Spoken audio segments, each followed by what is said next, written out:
আমাদের ক্ষমতায় যাওয়ার অনেক সুযোগ ছিল, বিএনপি কিন্তু আমাদেরকে অপার কম করে নাই। আওয়ামী লীগ কিন্তু এক পর্যায়ে বিরোধী দল সহ বিভিন্ন পর্যায়ে আমাদেরকে লোভনীয় অপার কম দেয় নাই।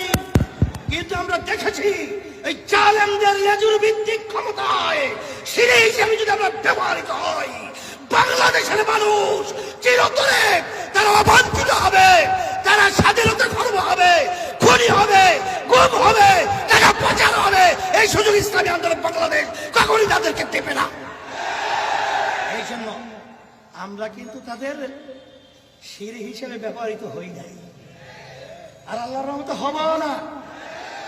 যতক্ষণ আমাদের গলা থাকবে, যতক্ষণ রক্ত থাকবে, ততক্ষণ আল্লাহর প্রতিবাদ, খুনিদের প্রতিবাদে ইসলামী আন্দোলন বাংলাদেশ তার সহযোগী সংগঠনগুলো রাজপথে থাকবে, যেরকম আজকে মহাসমুদ্রের ভিতরে আপনারা প্রমাণ করেছেন।